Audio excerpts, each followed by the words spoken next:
கர்த்தருடைய பரிசுத்த நாமத்திற்கு மகிமை உண்டாவதாக. ஆண்டவராகிய இயேசு கிறிஸ்துவின் நாமத்தினாலே இந்த புதிய நாள் உங்களுக்கு ஒரு ஆசீர்வாதமான நாளாக இருப்பதாக. இந்த நாளுக்கான கர்த்தருடைய வார்த்தை மத்தேயு 6:26 கடைசி பகுதி. நீங்கள் விசேஷித்தவர்கள் அல்லவா?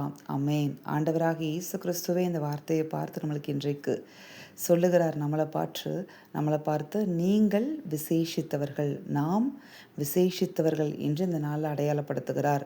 ஆமென். எப்படி விசேஷித்தவர்கள் என்று நாம் பார்க்கும்போது இந்த வசனத்துடைய முழு பகுதியை பாருங்க. ஆகாயத்து பட்சிகளை கவனித்து பாருங்கள், அவை விதைக்கிறதும் இல்லை, அறுக்கிறதும் இல்லை, களஞ்சியங்களில் சேர்த்து வைக்கிறதும் இல்லை, அவைகளையும் உங்கள் பரமபிதா பிழை பூட்டுகிறார். அவைகளை பார்க்கிலும் நீங்கள் விசேஷித்தவர்கள் அல்லவா? ஆமென். அப்போ ஆண்டவர் என்ன சொல்கிறாரு? ஆகாயத்து பறவைகளை விட நீங்கள் விசேஷித்தவர்கள் அல்லவா என்று சொல்லி ஆண்டவர் கேட்கிறார். அவைகளையே நான் டெய்லி பூஷிக்கிற தேவன் உங்களை பூஷிக்காமல் இருப்பனா? உங்களை பிழை பூட்டாமல் இருப்பனா? உங்களை கைவிட்டுருவனா? அப்படின்னு சொல்லி ஆண்டவர் நம்ம இடத்துல இன்றைக்கு கேட்டு நாம் அதை விட விசேஷித்தவர்கள் என்று சொல்லுகிறார்.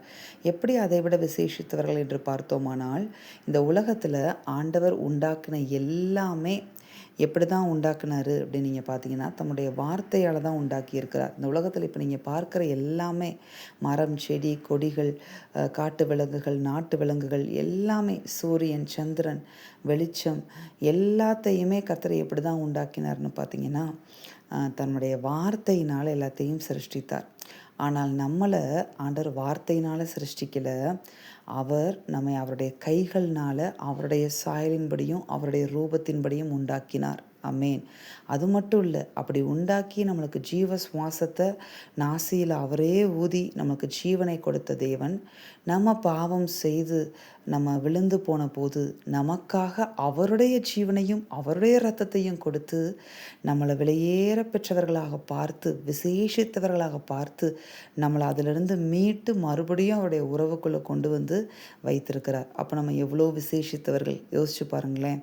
கர்த்தர் நம்மளை உண்டாக்கினவர் மாத்திரமல்ல, அவருடைய சாயலின்படி நமக்காக ஜீவனையும் இரத்தத்தையும் கொடுத்து நம்மை மீட்டு கொண்டவராகவும் இருக்கிறார். ஆமென். அதனால் நம்ம ரொம்ப விசேஷித்தவர்களாக நம்மையும் நம்முடைய ஆத்மாவையும் கர்த்தர் பார்த்து கொண்டிருக்கிறார். அதனால் நம்ம எதை குறித்தும் கலங்க வேண்டிய அவசியம் இல்லை என்று ஆண்டவர் சொல்லுகிறார். ஆகாயத்து பறவைகள் மேலேயே நான் அவ்வளோ கேரிங்காக இருக்கிறேன். அந்த பறவைகளுக்கு நான் டெய்லி பார்த்து பார்த்து, பறவைகள் எவ்வளோ கூட்டம் கூட்டமாக இருக்கிறது, எவ்வளோ கோடி கோடியாக இருக்கிறது, அந்த பறவைகளுக்கு கூட கர்த்தர் என்ன செய்கிறாரா? பார்த்து பார்த்து அவர்களை பிழை பூட்டி அவைகளை வாழ வைத்து கொண்டிருக்கிற தேவன் நம்மை ஒருபோதும் என்ன செய்து விட மாட்டார். இவ்வளவு விளைக்கரையும் கொடுத்து நம்மளை மீட்டிருக்கிற தேவன், அவரையே கொடுத்து நம்மளை மீட்டிருக்கிறவர், நம்மளை ஒரு நாளும் கைவிட மாட்டார். எதை குறித்தும் கலங்க வேண்டாம். எந்த சூழ்நிலையை பார்த்தும் சோர்ந்து போக வேண்டாம். எந்த சூழ்நிலையை பார்த்தும் நம்பிக்கை இழக்க வேண்டாம். ஏன்னா நம்பிக்கையை இழக்கிறதற்கு அவசியம் இல்லை. கர்த்தர் உங்களோடு, இவ்வளோ பெரிய ஆண்டவர், நம்மை இவ்வளோ விசேஷித்தவர்களாக பார்த்து நம்மோடு இருக்கிற ஆண்டவர் நம்மோடு கூட இருக்கிறார். அவர் ஒரு நாளும் கைவிட மாட்டார். உங்களை போஷிப்பார். இப்போ நீங்கள் இருக்கிற சூழ்நிலைகளை மாற்றுவார். நிச்சயம் உங்களை கைவிட மாட்டார். நாம் ஜெபிப்போமா? எங்கள் அன்பின் பரலோக பிதாவே, நீர் கொடுத்த அந்த வார்த்தைகளுக்காக உமக்கு நன்றி அப்பா. இந்த வார்த்தையின்படி நீர் எங்கள் ஒவ்வொருவரையும் இந்த நாளில் ஆசீர்வதிக்கிறீரே, உமக்கு நன்றி.